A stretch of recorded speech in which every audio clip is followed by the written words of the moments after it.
Good morning. क्या उठ गए हैं? आप इस कार्यक्रम को कहां से देख रहे हैं, कब देख रहे हैं, मैं नहीं जानता।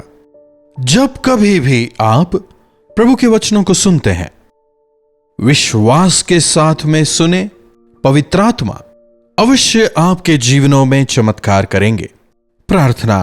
पवित्र पिता, एक और दिन दिखाया, दोबारा आपके सन्मुख आते हैं। अपने जीवित वचनों द्वारा हमारे विश्वास को बढ़ाएं। महिमा आपको देते हैं। यीशु के नाम से प्रार्थना मांगते हैं, आमीन। क्या आप प्रभु के वचन से प्रेम करते हैं? कितने लोगों में ऐसी इच्छा है कि वे प्रभु के वचन से सुनना चाहते हैं? हम उक्त व्यक्ति के प्रचार को सुनना चाहते हैं। वे काफी अच्छा बोलते हैं, मैं इसकी बात नहीं कर रहा। मैं प्रभु से सुनना चाहता हूं, प्रभु मेरे लिए क्या सोचते हैं। ऐसी इच्छा कितने लोगों में है? बाइबल में करीब 30,000 वायदे हैं। अगर इन वायदों को विश्वास के साथ आप अपने जीवन में कबूलें तो ये आपके जीवन में पूरे होंगे। प्रभु के वायदों का मतलब प्रभु की आशीषें। प्रभु की आशीषें सबों के लिए हैं।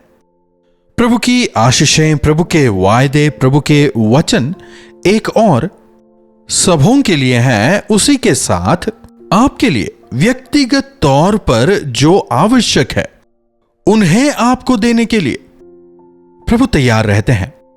हर एक की जरूरत के अनुसार प्रभु के वचन उनके जीवनों में कार्य करते हैं। सार्वजनिक तौर पर जब एक प्रभु के सेवक किसी मीटिंग में या फिर चर्च में वचन सुनाते हैं, हम सभी उसे सीखते हैं।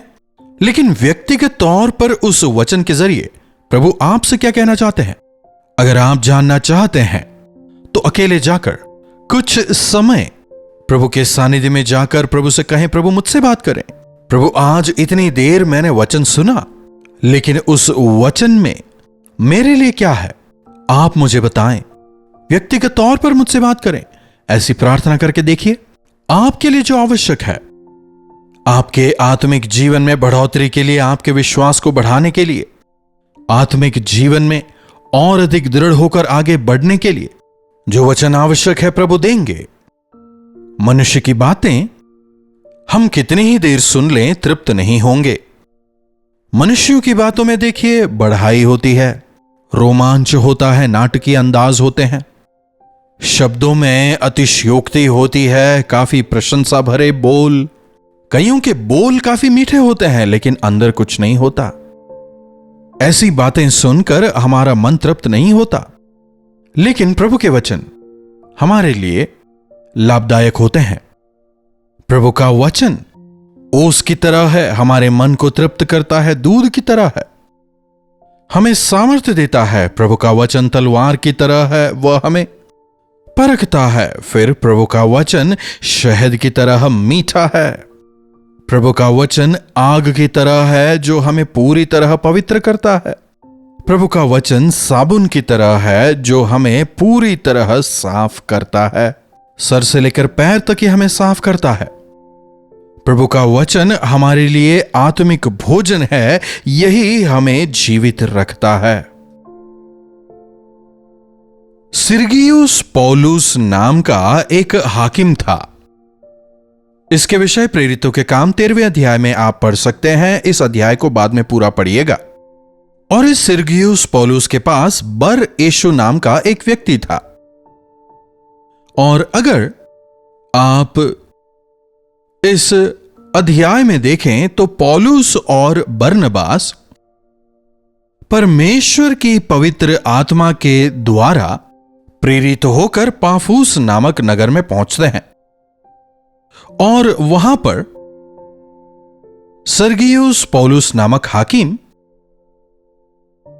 पौलुस और बरनबास को बुलवाता है और उनसे प्रभु का वचन सुनता है। पौलुस और बरनबास यह दोनों परमेश्वर के सेवक हैं। यह जो कहते हैं या यह जो वचन सुनाते हैं, उन वचनों से प्रभु की सामर्थ झलकती है। कहते हुए यह सिरगियुस पौलुस नामक जो व्यक्ति है प्रभु के वचन को सुनना चाहता था। इन दिनों में मैं देख रहा हूं लोगों में प्रभु के वचन को सुनने की भूख है। इंसानों के मुंह से निकलने वाले वचनों को सुन सुनकर लोग जो हैं वे अब ऊब गए हैं। ना उनकी वचनों में कोई ताकत है, ना ही उनके वचनों में कोई चमत्कार है। लेकिन अब वे शांति देने वाले वचन सुनना चाहते हैं, जीवन को बदलने वाले वचन सुनना चाहते हैं, आंसुओं को पोंछने वाले वचन, चमत्कार करने वाले प्रभु के वचन, जीवित परमेश्वर के जीवित वचन को वे सुनना चाहते हैं। जब एक प्रभु का सेवक प्रभु के बोल बोलता है या फिर वास्तव में प्रभु से पाकर वचन देता है, उस वचन को सुनने के लिए सभी लोग तैयार रहेंगे। शायद सिरगियुस पौलुस के जीवन में भी समस्या थी, सबके जीवन में समस्या होती है ना। जो भी हो, वो प्रभु के वचन को सुनना चाहता था, आशान्वित होकर प्रभु के वचन को सुन भी रहा है। सुनने से विश्वास पैदा होता है, लेकिन वो सुनना प्रभु के वचन से होना चाहिए। यहां पर शाऊल, जिसने अब मन फिरा लिया है और वो अब पौलुस कहलाता है, उसका जीवन बदल गया है। उसकी अपनी गवाही और बरनबास, जो कि स्वयं प्रभु के वचन का व्याख्यान करता था, ऐसे वचन लोगों को उद्धार की ओर फेरते थे। आज आप इतने वचन सुनते हैं ना, क्या आप में कोई बदलाव आया है? क्या आप प्रभु में बढ़ रहे हैं? क्या आप अपने विश्वास के जीवन में बढ़ रहे हैं? इन वचनों को सुनकर आप में से कईयों ने आशीष पाई है, आपने गवाही दी है। तो ये सिरगियुस पौलुस, जिसने वचन सुना था, धीरे धीरे विश्वास में आने लगा था, उद्धार पाकर अपने मन को प्रभु को देने को तैयार हो रहा था। उसके पास एक व्यक्ति था जिसका नाम था एलीमास, और वो व्यक्ति टोना करने वाला था। उतना ही नहीं, वो यहूदी था, धर्मशास्त्र जानता था, लेकिन मसीह को स्वीकारा नहीं था। पता नहीं किस प्रकार से यह हाकिम के साथ रहकर उसे धोखा दे रहा था। 13:8। परंतु इलीमास टोन्हे ने, क्योंकि यही उसके नाम का अर्थ है, उनका विरोध करके हाकिम को विश्वास करने से रोका। आज इस प्रकार के कई लोग हो गए हैं, जादू टोना करने वाले। प्रभु यीशु मसीह के सत्य वचनों को सुनकर कहीं लोग मन न फिरा लें कहकर उस वचन को तोड़ मरोड़ कर उसका दूसरा अर्थ बताकर लोगों को भटकाते हैं, उन्हें मसीह यीशु पर विश्वास करने से रोकते हैं, उस वचन का कुछ और ही अर्थ निकाल कर लोगों को बताते हैं। सुसमाचार का विरोध करने वाले ऐसे कई सारे लोग हैं। वचन को तोड़ मरोड़ कर पेश करने वालों, लोगों को सच्चाई जानने से रोकने वालों, प्रभु सहन नहीं करेंगे, नहीं करेंगे। सुसमाचार को मजाक में उड़ाने वालों को, वचन की सच्चाई को मजाक में उड़ाने वालों को प्रभु सहन नहीं करेंगे। या तो वे स्वयं विश्वास करने लगेंगे, अगर नहीं तो सजा के भागी होंगे। पैने पर लात मारना तेरे लिए कठिन है। उन दिनों में प्रभु ने शाऊल से कहा था, कलीसिया को, विश्वासियों को सताने वाला शाऊल ही आज पौलुस बनकर मसीह यीशु के सुसमाचार को सुना रहा है। कैसे शानदार बात! प्रभु का तिरस्कार करने वालों से, प्रभु का विरोध करने वालों से प्रभु फिर भी प्रेम करते हैं, इसीलिए वे उन्हें क्षमा पाने का मौका देते हैं। अगर वे समर्पण करें तो क्षमा पाते हैं, लेकिन दूसरों को विश्वास करने से रोकने वालों को प्रभु कठोर दंड देंगे। प्रभु कहते हैं, मुझ पर विश्वास करने वालों को अगर कोई ठोकर खिलाए, उनके लिए बेहतर होता कि उनके गले में चक्की की पाट बांधी जाती और वे समुद्र में डुबाए जाते। सोचिएगा, चक्की की पाट समझ पा रहे हैं कितनी भारी होती है ना? इतना वजन गले में बांधकर अगर समुद्र में डाल दिया तो क्या ऊपर आने पाएंगे? वो उनके लिए बेहतर होता। आज कितने सारे लोग विश्वास करने वालों के लिए रुकावट का कारण बन रहे हैं। आप सजा के पात्र बनेंगे, सावधान हो जाएं। आपको पसंद नहीं, विश्वास ना करें। प्रभु किसी को भी मजबूर करके, डरा के, धमका के, किसी को पैसों का लालच देके, किसी और चीज का लालच देके विश्वास करें नहीं कहते। प्रभु किसी को मजबूर नहीं करते। आज भले ही जो झूठे शिक्षक हैं, झूठे भविष्यवक्ता हैं, ऐसा करते हों, डराने धमकाने की कोशिश करते हों, लेकिन यीशु मसीह ने अपने शिष्यों से कहा, जाओ और जाकर सुसमाचार का प्रचार करो। जो विश्वास करेंगे वे विश्वास में आएंगे। अगर वे विश्वास करें तो वहां रुको, उन्हें वचन सिखाओ। अगर नहीं तो वहां से पैर की धूल तक झाड़कर बाहर निकल जाओ। यीशु मसीह ही प्रभु हैं। अगर आपको मानना है तो माने, नहीं मानना है तो मत माने, लेकिन दूसरों के लिए तो रुकावट ना बने। अगर रुकावट बनेंगे या आपके लिए बुरा है तो यह बार यीशु, यह सिरगियुस पौलुस, बरनबास और पौलुस के द्वारा प्रभु यीशु के वचन को सुनकर विश्वास में आ रहा था, उसे विश्वास करने से रोकने की कोशिश करता है। जब सुसमाचार को मजाक में उड़ाने की कोशिश करता है, प्रभु का क्रोध उस पर भड़कता है। उसके साथ में क्या हो रहा है देखिएगा 9वीं आयत से आगे। तब शाऊल ने, जिसका नाम पौलुस भी है, पवित्र आत्मा से भरकर उसकी ओर टकटकी लगाकर देखा और कहा, हे सारे कपट और सब चतुराई से भरे हुए शैतान की संतान, सकल धर्म के बैरी, क्या तू प्रभु के सीधे मार्गों को टेढ़ा करना ना छोड़ेगा? कौन है जो प्रभु का विरोध करता है, प्रभु के संतानों को विश्वास में बढ़ने से रोकता है? वो शैतान ही है, शैतान से प्रेरित हुआ है। इसलिए पौलुस कह रहा है, हे सारे कपट और चतुराई से भरे हुए शैतान की संतान, सकल धर्म के बैरी, क्या तू प्रभु के सीधे मार्गों को टेढ़ा करना ना छोड़ेगा? अब देख, प्रभु का हाथ तुझ पर उठा है। तू कुछ समय के लिए अंधा रहेगा और सूर्य को देख ना पाएगा। तब तुरंत अंधेरा और धुंधलापन उस पर छा गया और वो इधर उधर टटोलने लगा ताकि कोई उसका हाथ पकड़कर उसे ले चले। प्रभु का हाथ तेरे विरुद्ध उठा है।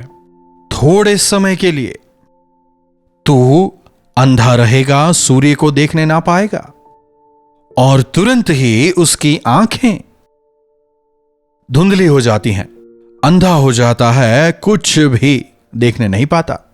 इधर उधर तलाशने लगा कि कोई उसके हाथ को पकड़कर चलाए।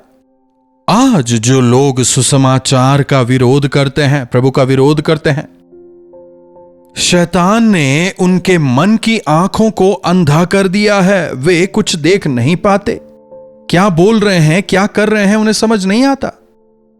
प्रभु का हाथ इसके विरुद्ध उठता है, वो अंधा हो जाता है, लेकिन फिर भी कृपा देख रहे हैं। थोड़े समय, जब तक तू अपनी गलती नहीं समझ लेता, जब तक तू पश्चाताप नहीं कर लेता, तू अंधा बना रहेगा। प्रभु मेरे मन की आंखों को खोलें। जब तू प्रार्थना करे, तेरी आंखें खुल जाएंगी। पौलुस जब शाऊल था, भरी दोपहर में जब वो प्रभु के तेज को देखता है, तुरंत उसकी आंखें अंधी हो जाती हैं। लेकिन जब प्रभु को उद्धारकर्ता मानकर पश्चाताप करता है, जब वो प्रभु को पुकारता है, उसकी आंखें खुल जाती हैं, वो देखने लगता है।